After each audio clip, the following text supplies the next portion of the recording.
Ngarama ya muturire nĩ ĩtanyĩtwo kũgwa nginya gũkinyeria gĩcunjĩ gĩa 5.4 harĩ igana mwaka ũyũ tũrĩ wa 2019 kumana na kũgacĩra kwa rĩera. Ndeto ĩno ĩgĩtanywo gũteithĩrĩria ũtonga wa bũrũri gũkorwo gĩkũra na gatagati ga gĩcunjĩ gĩa 5.7 harĩ igana gũthiĩ ũguo nginya gĩcunjĩ gĩa 5.9 harĩ igana. And this is actually because of the sectors that are driving. We have real estate has been consistent, growth in construction, as a lot of infrastructure spending is happening in our country as we proceed through Vision 2030.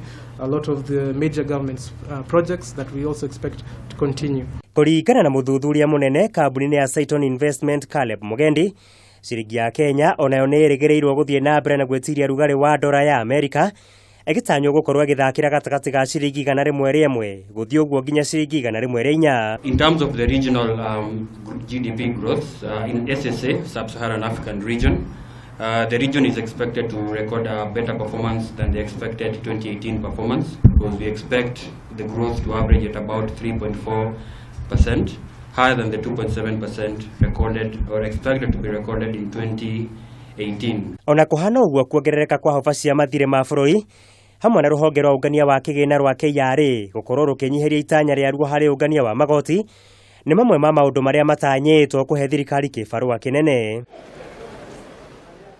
Ruhonge-inĩ rwa waaki nĩ gũtanyĩtwo kũgĩa na wĩgucia mũnini harĩ waki wa nyũmba hamwe na ũgũri wa ng'ũndũ kumana na wagi wa ngombo na njĩra hũthũ. Ona gũtuĩka ũndũ ũyũ wahota kũgĩa na ũgarũrũku kũngĩkinya thirikari nĩ kũgathĩka njĩra ingĩ cia kũheana kĩgĩna kana hihi kũngĩkorwo watho wa kũheana ngombo nĩ ũgũberegenywo.